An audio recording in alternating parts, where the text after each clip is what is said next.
Enthalpy of atomization. Enthalpy of atomization का मतलब है कि अगर किसी भी सब्सटेंस को आप उसे उसके एटम के फॉर्म में कन्वर्ट कर रहे हो, यानी एलिमेंटल फॉर्म में कन्वर्ट कर रहे हो, तो जो भी यहाँ पर एनर्जी एब्जॉर्ब हो रही है या एवॉल्व होगी वो आपकी क्या हो रही है।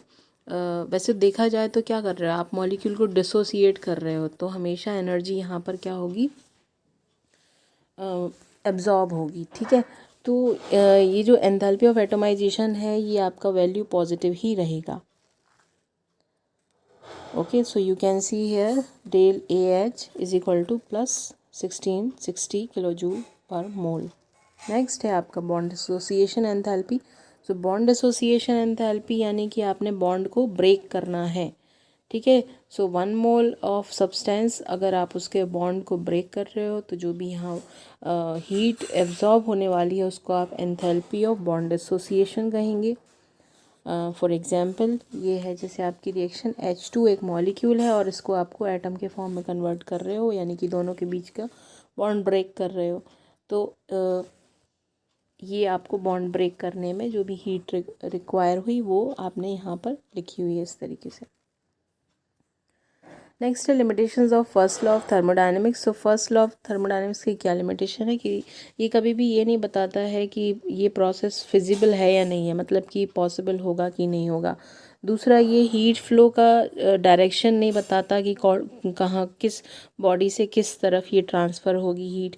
और तीसरा जो है आपका कि whether a gas can diffuse from lower pressure to higher pressure, मतलब कि कोई भी गैस जो है वो किस प्रेशर से किस प्रेशर की तरफ डिफ्यूज़ होगी ये भी नहीं बता पाता है। ठीक, नेक्स्ट है आपका स्पॉन्टेनियस प्रोसेसेस। तो स्पॉन्टेनियस प्रोसेसेस बेसिकली जो प्रोसेसेस खुद से हो जाते हैं, अपने आप से होते हैं, उनको क्या कहेंगे, स्पॉन्टेनियस प्रोसेस कहते हैं। या हल्का सा उनको एक इनिशिएशन चाहिए तो वो प्रोसेस अपने आप स्टार्ट हो जाते हैं। ठीक, सो डेफिनेशन क्या हो जाएगी, process which can take place either of its own और under some initiation is called spontaneous process.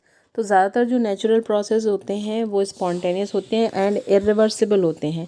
ठीक है, अच्छा, ये क्योंकि ये स्पॉन्टेनियस प्रोसेसेस जो हैं आपके, तो स्पॉन्टेनियस प्रोसेसेस का मतलब ये नहीं है कि वो तुरंत हो जाएंगे, तुरंत नहीं होते हैं, ये स्लो भी हो सकते हैं और फास्ट भी हो सकते हैं, बट ये अपने आप से या हल्का सा इनिशिएटिव देना होता है तो ये हो जाते हैं। ठीक है, अच्छा, फिर तो ये नहीं बता पाया है फर्स्ट लॉ थर्मोडायनेमिक्स की स्पॉन्टेनियस प्रोसेस जो होंगे वो फिजिबल होंगे कि नहीं होंगे। देन ये फास्ट और स्लो दोनों हो सकते हैं, ये तो मैंने आपको बता दिया था।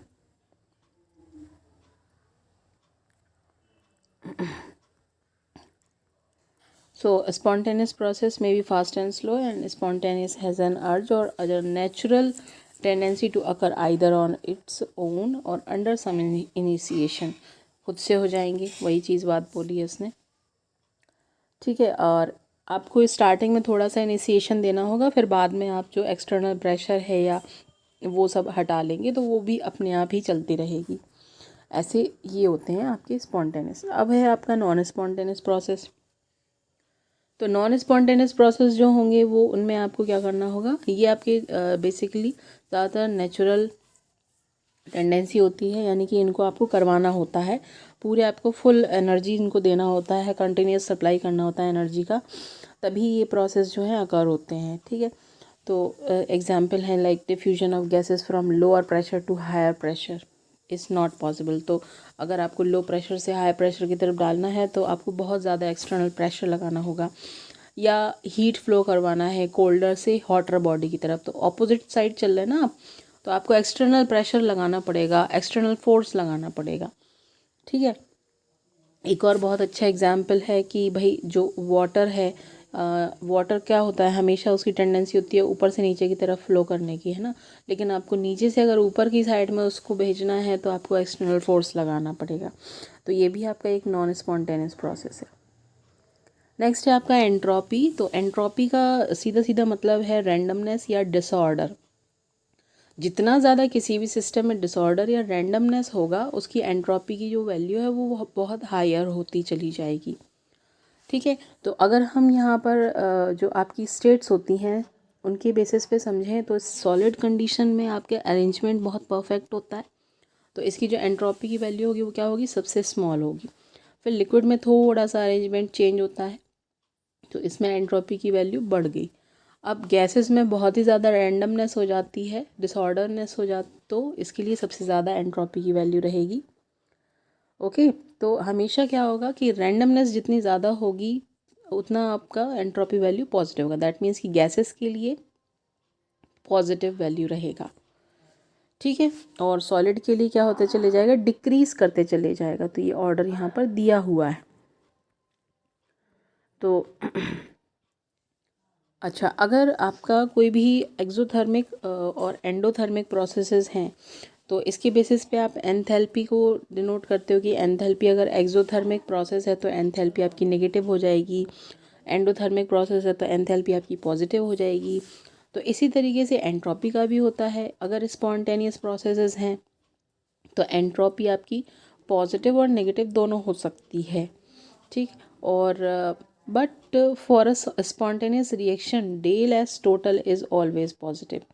यानी कि अगर आपका पूरा टोटल स्पॉन्टेनियस प्रोसेस देखा जाए और उसके लिए टोटल चेंज इन एंट्रोपी ये काउंट किया जाए तो वो आपकी ऑलवेज पॉजिटिव होती है। दैट मीन्स कि ज़ीरो से ज़्यादा ही वैल्यू होगी, ठीक है। लेकिन अगर इक्विलिब्रियम हो जाए प्रोसेस में तो एस टोटल क्या हो जाएगा आपका, ज़ीरो। तो यहाँ पर तीनों कंडीशन है कि भाई अगर डेल एस टोटल पॉजिटिव है तो स्पॉन्टेनियस होगा, डेल एस टोटल नेगेटिव है तो नॉन स्पॉन्टेनियस होगा, और अगर आपका डेल एस टोटल ज़ीरो हो जाए तो इक्विलिब्रियम कंडीशन आ जाएगी।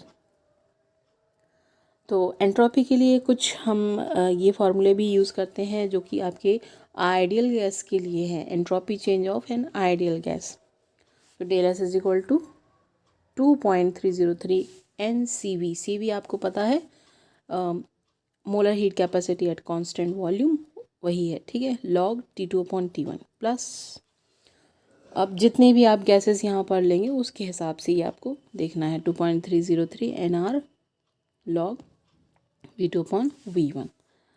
इसी तरीके से आपका सेकेंड इक्वेशन है। नाउ अगर आपका आइसोबारिक प्रोसेस है तो एंट्रोपी का फार्मूला क्या हो जाएगा, del S P is equal to 2.303 NCP log T2/T1। अगर आपका प्रोसेस आइसोकोरिक है तो del S V is equal to 2.303 NCV log T2/T1। If the process is isothermal, अगर आइसोथर्मल प्रोसेस है तो ये फार्मूला हो जाएगा आपका, इनमें से आप या तो ये भी यूज़ कर सकते हो या फिर ये वाला यूज़ कर सकते हो, ठीक है। And for adiabatic expansion of an ideal gas तो ये आपके लिए ये फार्मूला यूज़ कर सकते हो। अच्छा, कुछ इंपॉर्टेंट फार्मूले ये रहेंगे आपके जो आपने फेस ट्रांजिशन पढ़े थे उन सब के लिए।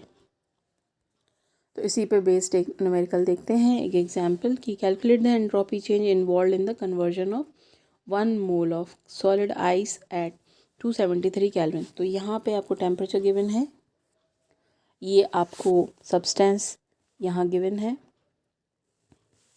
ठीक है। और क्या है, to liquid water, latent heat of fusion given है यहाँ पर, ठीक है। तो डेल एस आपको निकालना है, del S is equal to del fusion enthalpy of fusion and upon में क्या आ जाएगा आपका टेम्परेचर। तो एंथैल्पी ऑफ फ्यूजन ये दिया हुआ है 6025 एंड टेम्परेचर आपको गिवन है 273, ये आपने रखा इसको और कैलकुलेट किया।